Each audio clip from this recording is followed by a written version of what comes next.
South India has spent decades telling people to have smaller families. Now some of the states are asking a very different question. Tamil Nadu has just joined that conversation. The Vijay government has announced 365 days of paid maternity leave for women government employees having a third child. A big, big, big boost. A welcome move, many may say. That is a major jump from the existing 12-week limit for the third child, effectively putting third child maternity benefits on par with the first two. But this is not just about maternity leave, or is it? Is this about delimitation politics, the fear of it, or is this really about women's welfare? Tamil Nadu's fertility rate has fallen sharply. Health Minister KG Arun Raj has said the state's TFR is now below 1.4, far below the replacement level of 2.1. And Tamil Nadu is not alone. Andhra Pradesh is going even bigger. The state has proposed incentives for third and fourth children, nutritional support, free education, and extended parental benefits. Chief Minister Chandrababu Naidu has openly argued that larger families are needed to tackle aging and future labor shortages. Telangana has also scrapped the two-child norm for local elections. So why is South India suddenly worried about babies? One, the word delimitation. Southern states fear that population-based delimitation could reward states with larger populations while reducing the relative political weight of states that successfully controlled fertility. So after decades of hum do hamare do mindset, parts of South India are now confronting a new demographic dilemma. What happens when population control becomes a population concern? And then you have an aging population, an increasingly aging population and a shrinking younger population. I'm being joined by Mitali Nikore, who's a senior economist, Shikha Mukherjee, senior journalist, as well as Manu Gaur should be joining us shortly. Thank you very much, both of you, for joining me. I'm also being joined by Vijay Grover, who's a senior journalist. Thank you very much, all three of you, for joining me. Well, Mitali Nikore, let me just start with you. How do you look at this? You are a young woman, you are a working woman. You are working on the ground with a whole lot of women entrepreneurs. How do you look at this? Because it comes in two aspects. One, a maternity leave, a fully paid 1 year maternity leave if you're having a third child. And then you have the juxtaposition of a lot of southern states now attempting to woo couples into getting a third child. Absolutely. First of all, thanks for having me on the show and on this discussion. See, I think what is this actually showing? This is showing that somewhere the southern Indian states collectively have this mindset that, we have to do something about fertility. We have to do something to incentivize women, and it's always women, right, that this messaging goes out to. And I think that's my bigger problem with this, to have bigger families. Now, the issue here is that there is a reinforcement of social norms and patriarchal norms when you increase only a maternity leave, but you don't actually think about any other mechanisms of supporting working families. So if you look at, the international research, and we've done a lot of that here at Nicor Associates, when you look at the norms in several countries, countries are moving away from gendered parental leaves to gender neutral parental leaves. Give a 12-month parental leave, give a 6-month parental leave. Don't mention whether it's for the father or the mother, and let the family decide which one of the couple is actually going to avail that leave. Now, obviously, it's a little bit difficult for a state government to do that because they only can give the leaves to government employees. But please note, in this instance also, there's no extension of paternity leave. That happens to be 2 weeks. So every time there is a child, it suddenly becomes a responsibility solely of the mother to take a break in her career, which could be, up to a year, which the state is saying, oh, sure, we'll pay for that. We don't mind, but you're still going to fall behind in your career. So at the end of the day, this is a calculation for women, not only about the amount of compensation that they're getting from a state government, but also about whether they want that third child at that stage of their career, especially when the state is doing nothing for men to contribute to child rearing, which they can definitely do. Right. In fact, Vijay Grover, let me come to you. You are based out of South of India. You are seeing a lot of this play. Firstly, let me ask you this. How do you look at Vijay's move? Are you seeing it in the shadow, in the light of whatever is happening across South when we talk about population concerns? Or how do you look at it? Well, see, population concerns were flagged, or actually, the common man started discussing it only when the delimitation issue came up. That the southern states felt that they were being punished for the simple reason that they have done better on the socio-economic index. And I don't want to draw parallels with the North Indian states because they fare very badly with TFRs of 2.9, 2.8 and that kind of thing. But very clearly, the announcements today by Vijay will not make much of a difference in terms of what the impact should be. For the simple reason, we are talking of how many government employees were women versus the entire population. So if you're just going to give it for the women government employee, have that kind of incentive only for them that they have 1 year of paid leave. It is not something that will think. The only thing is the messaging is in the right direction. And if I were to draw a parallel with the grown economies or the developed economies like South Korea, which has a TFR of zero point 0.7, or Hong Kong, which has a 0.74.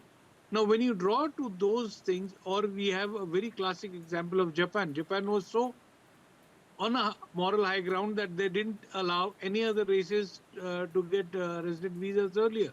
But today they are willing to do it because they need the manpower.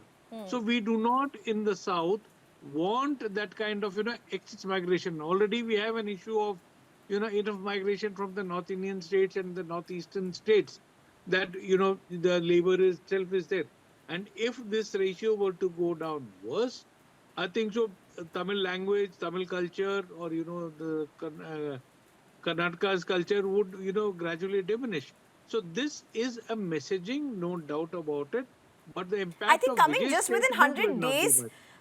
of just the government is setting the tone and the direction for what one can expect from this government in terms of policies and what their focus is going to be. But Ms. Shikha Mukherjee, I want to come to you and I want to ask you a very important question. Politics will be politics. It will be played with a male gaze as it has been seen for a very, very long time. You want the population up. Who bears the burden of it? So, on one hand, you want women to enter the workforce more and more.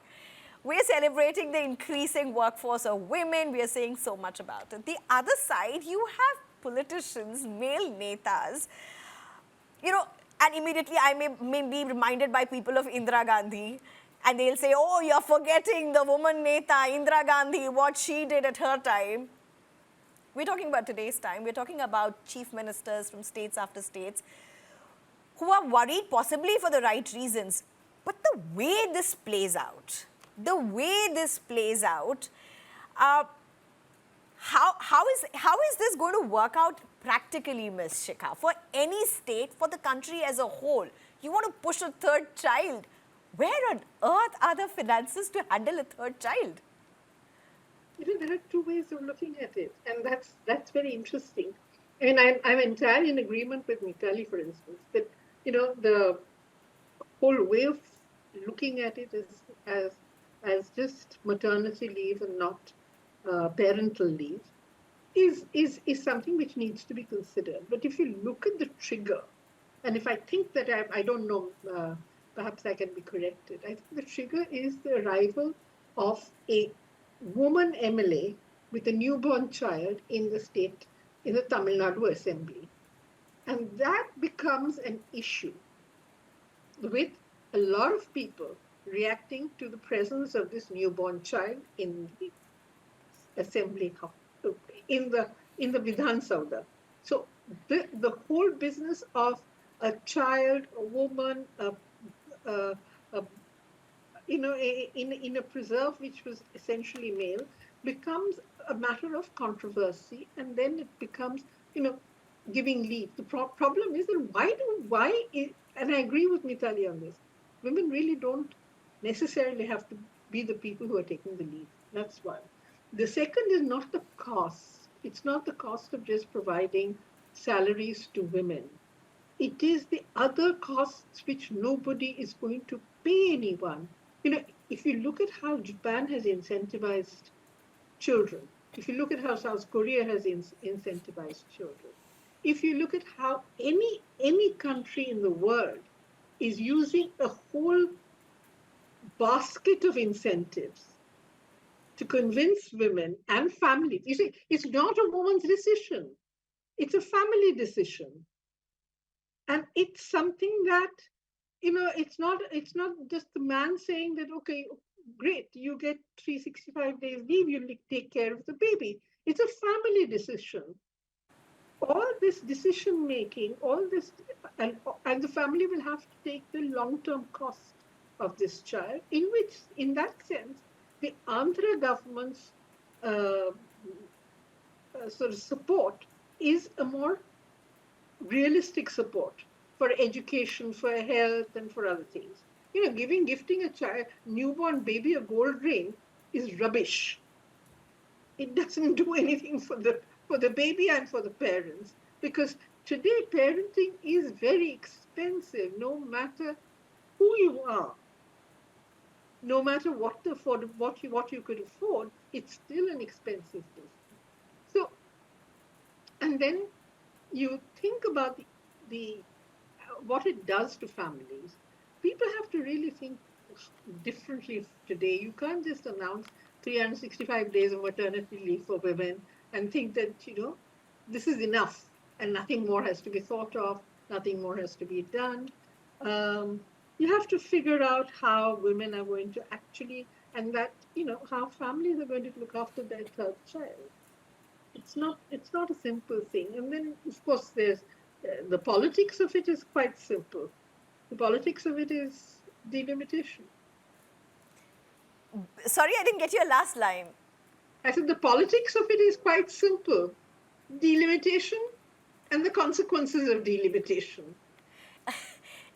And what is being called the population penalty. That's it. In fact, Vijay Grover, can there be a different politics around it? Because obviously this is going to come to the fore, and when you have governments, say like DK Shivkumar government, or you have, say, a Vijay government, that are younger, that have a very different perspective, have come with a very different mandate, a very different standing, and a very different skill set. Even for that matter, V.D. Satishan, who in Kerala, who a whole lot of people across the party lines rallied behind. These are people who have not come the traditional way into power. Can they look at this challenge, the population challenge, the delimitation challenge, in a different way?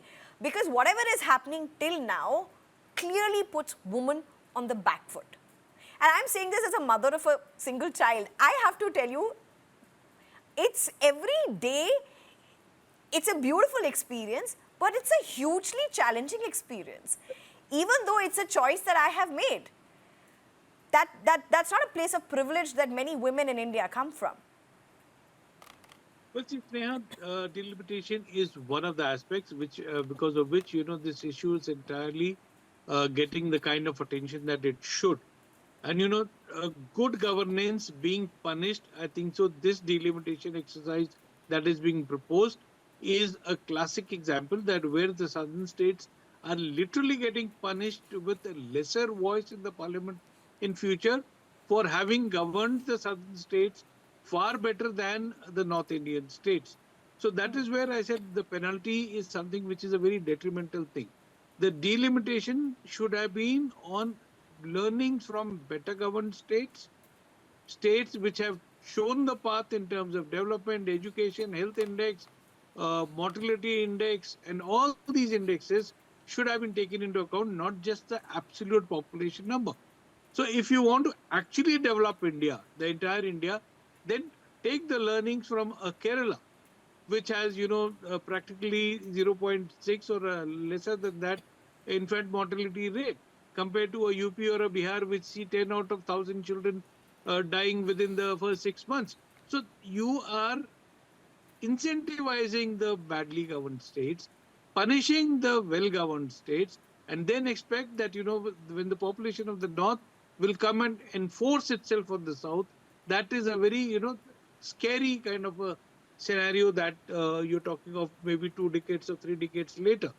But coming to the real aspect today, that these leaders have chosen the step where Chandrababu Naidu, and I appreciate the kind of schemes that he's saying, the 1,000 rupees nutritional support for 5 years, that kind of initiatives that are being announced should be backed up with the issue that Shikha ma'am just raised, that raising a child today is actually a very, very prohibitively and a scary thing as far as education is concerned, as far as health is concerned.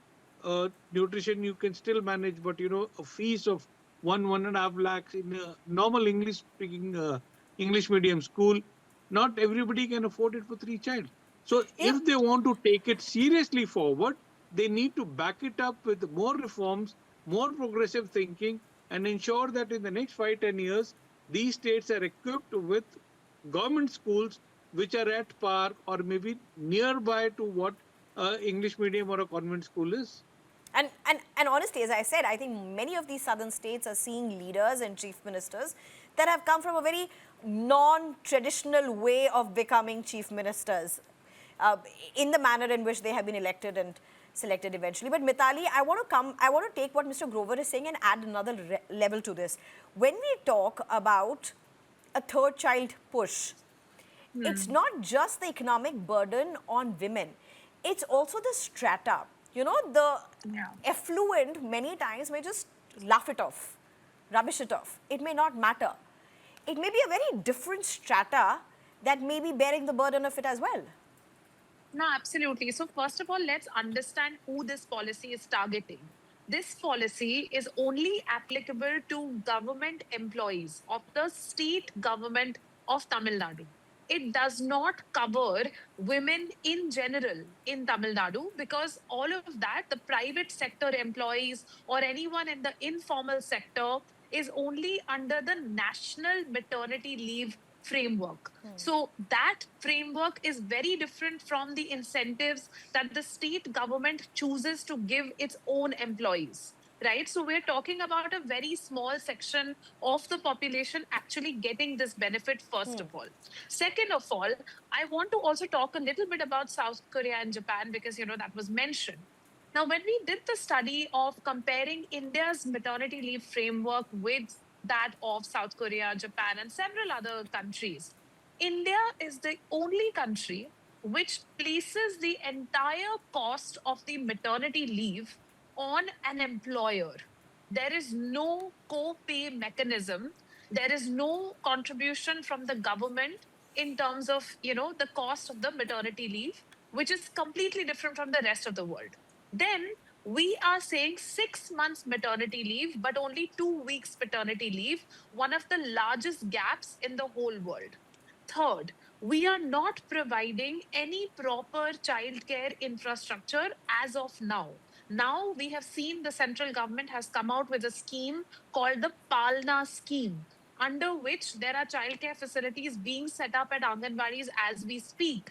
But the uptake has just begun, and many of the southern states have actually not signed up to that scheme so far, except Karnataka and Tamil Nadu to some extent. The fourth point is that when we think about childcare, there are so many, as you all have rightly said, so many costs associated with childcare. One is the physical aspect of having a childcare center, a nanny, a childcare worker to work with your child. Then there is the education. Then there is Right. the health. Then there's the nutrition. And the mental load of doing all of this today falls on women, because women are doing 5.5 hours of unpaid care work every day. Men do 30 minutes. So, at the end of the day, when we are talking about a policy reform ecosystem for the care economy, Right. we've laid that out in a new paper that's come out with the Prime Minister's office. And it has been recognized at the national and state government level that there need to be a plethora of ecosystem reforms. But at the heart of it, it is for men to come forward and take responsibility for childcare as well. And many times it's the men who are also forming these policies, even in a 2026 India. Ms. Shikha Mukherjee, my last question to you. Clearly, what Amit Shah has said in the parliament and outside has not gone down well with southern states. He has said southern states don't need to be afraid. There's going to be no bias. There's going to be no loss of seats on the basis of delimitation. They are not going to be punished for their fertility rate or population control. Clearly, southern states are not believing that. See, there is no reason to believe it, because each delimitation commission, as and when it is constituted, the terms of reference are determined by the majority in parliament. Therefore, why would you depend on an assurance which can change? Right. It's not an assurance at all, because until you have the delimitation framework on the table, and that's where it becomes frightening. There has been no effort on the side of the ruling regime in Delhi, where the delimitation commission has to be constituted. There's been no effort on that side to even begin a process of consultation with political parties.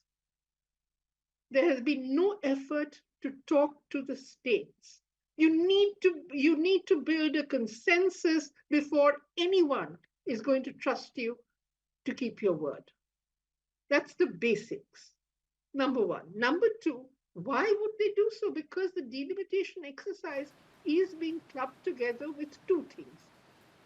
Number one, this one nation, one vote idea, which no one in the South is supporting. That's the first one.